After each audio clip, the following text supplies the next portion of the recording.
मेरे जितने ज़मीनात थे ये चंद मिनिस्टर और चीफ मिनिस्टर गोलमाल करके पूरा लिए है ना। मेरा सिग्नेचर मुझे पूरा पापर बने। अब यही चीज़ में केस चल रहा है, इनको अरेस्ट नहीं करना, इनको फला नहीं करना करके उन्होंने चीफ मिनिस्टर मंत्री बन के पूरा आगे लेके जा रहे। मुझे कोई सिक्योरिटी, मेरे माल की, मेरी जान की हिफाजत नहीं है। अब इसी मौके पे नॉर्थ कर्नाटका यानी बागलकोट, बेलगाम, ये एरिया से हज़ारों के लोग से मेरी बात जो हो रही है, इन्होंने मुझे अप्रोच कर रहे हैं, इनके साथ पूरा फोर्जरी होके एक श्री विजया सहकारी क्रेडिट कोऑपरेटिव बैंक के नाम से मुरुगेश निरानी बना के अपना पूरा ब्लैक मनी जितना लोगों का है, इनका टीम का, वो पैसा उसमें कैश डिपॉजिट करते हैं। और दूसरी वो बैंक ऑफ इंडिया से इन लोग वो हज़ारों के लोगों के ऊपर लोन लेके, किसान क्रेडिट कार्ड के नाम से लोन लेके, जो लोन में इन्हों गन्ने की पेरवाई करना, इन्हों दवा चीज़ डालना ट्रैक्टर के ऊपर, वो छोड़ के ये बैंक में बगैर इनको मालूम हो के, बगैर इनके वो लोगों को मालूम है कि हज़ारों को करोड़ रुपया का पैसा उठा के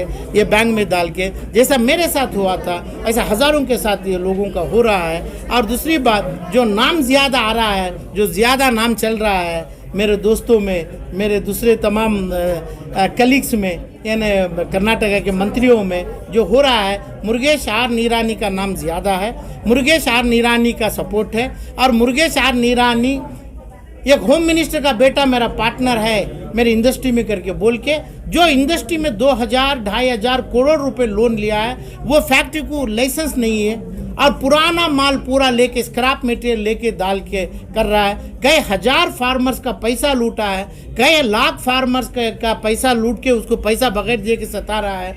और ये विजयाश्री बैंक इसके नाम से एक पोली बैंक, एक स्कैम बैंक बना के बता के पैसा लूटने के लिए चीफ मिनिस्टर बन के, चीफ मिनिस्टर में कई हज़ार करोड़ रुपए लूट के ये पैसा 2023 का इलेक्शन में चला सकता हूँ, मैं 2023 को बीजेपी को ला सकता हूँ करके बोल के वो वादे से आ रहा है। उन्हें आया तो 2023 के इलेक्शन में 6-6.5 करोड़ ये कन्नडिगास, ये फार्मर्स, ये हर जात वाले हमारे भाइयों में, ये तमाम में ये मैसेज है कि भाई जो भाजपा के लोग यानी जो भी दूसरे पार्टी के, कांग्रेस के लोग दिल्ली में बैठ के जो बनाते हैं, ये बहुत बड़ा बदनाम है ये पूरे 6.5 करोड़ लोग को। ये लोगों को यानी ऐसे लोगों को जो दिल्ली से, जो फलान से बैठ के अपनी चेयर लेके आके और ये पूरी उनकी बैंक्स भर रहे हैं, हज़ारों को करोड़ भर रहे हैं, ये लोगों को सज़ा देने के लिए ये 6.5 करोड़ मेरे भाई कर्नाटक के भाइयों के सामने आने के लिए आज मैं प्रेस मीट रखा। ये लोगों के 6.5 करोड़ लोगों की कोई कीमत, जो दिल्ली में बैठा है, जो कांग्रेस के हो, चाहे वो अपने बीजेपी के लीडरों को हो, कोई कीमत है 6.5 करोड़ के लोगों की नहीं। इसका वजह ऐसे बैंक्स बनते हैं, ऐसे तमाम करते हैं, गरीबों को इन्हें चुनते नहीं। बड़े बिजनेस लोगों के, बड़े इंडस्ट्रियलिस्ट को कौन 4 बार जेल को गया है, कौन 4 बार 40 केसेस हैं, ऐसे लोगों को बनाते हैं। ऐसे लोगों को ही बनाने के लिए अपना वोट डालते हैं क्या 6.5 करोड़ पूछने के लिए। आज मेरी प्रश्न, ये एंटी करप्शन ब्यूरो के डीआईजी के पास मेरा केस दर्ज हुआ है। वो केस में बताया हूँ मैं, किसान क्रेडिट कार्ड के नाम से पैसा लिए हैं और गारंटी दे के, गारंटी में पेमेंट फेर दूँ करके बोल के लेके इनको गन्ना पिरवाने के लिए देना है, गन्ना इन्हों डालना है, शुगर केन डाल के उसको क्रश करके पैसों में बैंक को फेंकना है।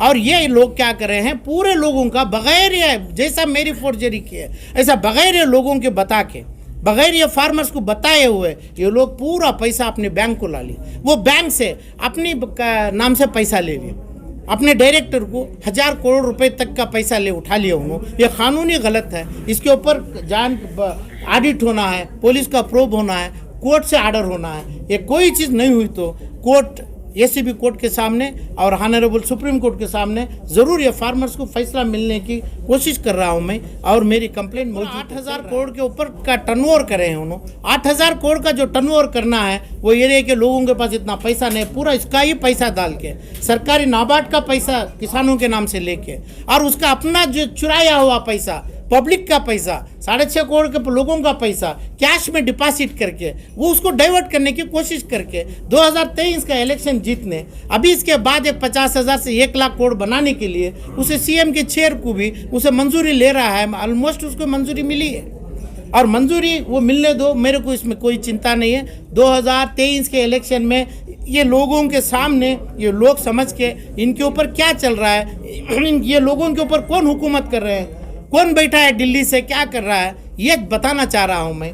ये 2023 की कोशिश में इन्हों लगे हैं, ये लोग 6.5 करोड़ बेकार बैठे हैं और बेकार ये चीज़ों के उनके जलजले में आ गए, उनके दबाव में आ गए हैं। मगर डिसीजन लेना इन्हों ही है, ये डिसीजन इन्हों जो लेना है इसकी कोई चिंता जो दिल्ली में बैठा है वो लोगों को नहीं है।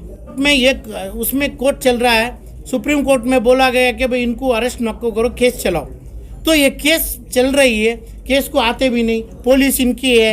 अब इसमें बुलाना है आरोपी मान्य करके बुलाते नहीं, तो इसलिए इनको आगे कोर्ट में बुला नहीं रहे हैं, क्योंकि वो आरोपी के नाम से कैबिनेट और ऑनरेबल चीफ मिनिस्टर का नाम जोड़ के रखा है। ये सरासर गलत है। उन्होंने चाहे उसको कन्विक्ट दो या मेरे को कन्विक्ट दो, इन्होंने तुरंत ये चेयर छोड़ना चाहिए था। और इसी केस में ही BS येडियुरप्पा जी की केस चेयर छूटी है, मगर वो चेयर में उन्हें चेयर साफ करे। और भी अच्छा गंदा आदमी इसमें बैठने की कोशिश कर रहा है, वो बैठेगा भी और इसके बाद भी 2023 में ही इसका पूरा रिजल्ट निकलेगा। 2023 बहुत ज़्यादा दूर नहीं है कि ज़रूरी नहीं। जो 1000-1200 आदमी जो मेरे पास है, मेरे पास अर्जी दिए, ये दिए, क्योंकि मेरा जैसा फोर्जरी सिग्नेचर हुआ वैसा ही उनका हुआ है। उनको पता ही नहीं उनके नाम से लोन लिया गया। सर आपने DGP में केस किया है बताया ना सर आपने? हाँ, अभी उसका कॉपी? हाँ, कापी है, डायरेक्टर जनरल ऑफ पुलिस का कापी है, वो कापी दिया हूँ। वो चाहे करेंगे और इन्हें चीफ मिनिस्टर आके नहीं भी करेंगे, उसको करने नहीं देंगे। मैं रेस्पेक्टेड ऑनरेबल कोर्ट से बहुत जल्दी उसके ऊपर चार्जशीट कराने के ಎಜುಕೇಷನ್, ಮಗಳ ಮದುವೆ, ಕನಸಿನ ಸ್ವಂತ ಮನೆ, ಇದಕ್ಕೆಲ್ಲ ಹೆಂಗೆ ಹಣ ಹೊಂದಿಸ್ಬೇಕಂತ ಟೆನ್ಷನಲ್ಲಿ ಇದ್ದೀರಾ? ಟೆನ್ಷನ್ ಬಿಡಿ, ನೀವು ಅಡವಿಟ್ಟ ಚಿನ್ನವನ್ನ ಬಿಡಿಸಿ ನಿಮ್ಮಲ್ಲಿರೋ ಹಳೆ ಚಿನ್ನವನ್ನ ಇಂದಿನ ಆನ್ಲೈನ್ ರೇಟಿಗೆ ಕೊಂಡುಕೊಂಡು ತಕ್ಷಣ ನಿಮಗೆ ಬಾಕಿ ಹಣ ಕೊಡ್ತೀವಿ. ಹಿಂದೂಸ್ತಾನ್ ಗೋಲ್ಡ್ ಕಂಪನಿ, ಇದು ನಮ್ಮೆಲ್ಲರ ಕಂಪನಿ.